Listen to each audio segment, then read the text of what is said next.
ठीक है। शीतल सिंह जी, एक तरफा यहाँ पर कांग्रेस की लहर जिस तरह से कल एग्जिट पोल के आंकड़ों में नजर आई है, आपका क्या आकलन है इसके पीछे? आप क्या वजह, क्योंकि लगातार हम ये भी देखते आ रहे हैं जिस तरह से लोकसभा चुनाव के नतीजे थे, यूपी में हमने देखा कार्यकर्ताओं की नाराजगी वो बहुत भारी पड़ी बीजेपी पर, बनिस्बत वही सिचुएशन अभी भी नजर आ रही है। देखिए, लोकसभा चुनाव से ही एक थोड़ा ट्रेंड हुआ है कि बीजेपी के जो लोकप्रियता मोदी जी के नेतृत्व में थी उसमें भारी ह्रास हुआ है। और इन राज्यों में जो उत्तर भारत के बहुत प्रमुख राज्य हैं जिसमें बीजेपी एक समय बहुत प्रभावशाली थी, उसमें कई जगह उसके मत प्रतिशत में 8 से 16% तक की कमी आई। हरियाणा में भी ऐसा हुआ था लोकसभा में, और अभी बताया ही मित्र ने कि वो आधी आधी सीटें वहां लोकसभा में बट गई थी, और उनके नीचे की विधानसभाएं देखें तो अपर हैंड इंडिया गठबंधन को मिल गया था लोकसभा चुनाव में ही।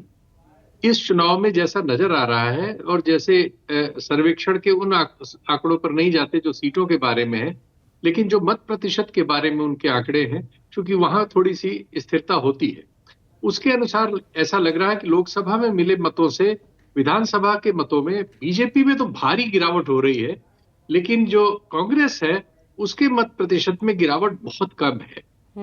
अगर इन इन आंकड़ों को जो कल आए हैं उनको आधार माना जाए, मत प्रतिशत के आधार पर, सीटों पर मैं बात अभी नहीं कर रहा हूं, तो अगर इन दोनों तथ्यों को ही हम ध्यान में रख लें। दूसरे, पिछली बार मोदी जी की जितनी सभाएं 19 के चुनाव में हुई थी और जितनी इस बार हुई, उनमें बहुत अंतर आ गया। पोस्टरों वगैरह में भी जो वर्तमान मुख्यमंत्री थे उनका, जो अभी हाल में हटाए गए थे उनको छुपाने की कोशिश हुई। काफी कुछ ऐसा लग रहा था कि शायद जो परिस्थितियां हैं उसकी समझ बीजेपी को भी है, और वो टैक्टिकली चल रही है उसमें। और आपने देखा फिर बहुत सारे जगह कार्टून वगैरह में भी ये हुआ कि मोदी जी को नड्डा जी से रिप्लेस कर दिया गया। तो ये सब हुआ, लेकिन ये सब एक ही ओर इशारा कर रहा है। ऐसा औसतन होता रहा है, जो सत्ता में दिल्ली में रहते हैं विधानसभा के चुनाव में उनके मत प्रतिशतों में कमी आती है। अगर एंटी इनकम्बेंसी 1-2 टर्म की हो जाती है, हरियाणा में 2 टर्म के बाद की थी, तो देखिए ये होना स्वाभाविक भी है।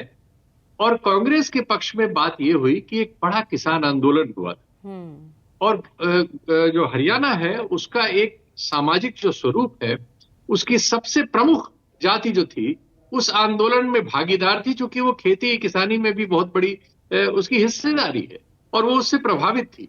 उसको जिस तरह से हैंडल किया गया और जिस तरह से बाद में उन कानूनों को वापस लिया गया जिनकी वजह से वो आंदोलन हुआ था, उसने उस पूरे समाज में उस गुस्से को ताजा रखा। और अभी हाल में चुनाव से पहले भी जो आंदोलन हुआ उसमें गोलीबारी वगैरह में एक व्यक्ति की मृत्यु हुई थी और अन्य चीजें हुई थी, और उन्हें बॉर्डर पर रोक दिया गया था, वो सारी चीजें जिंदा थी।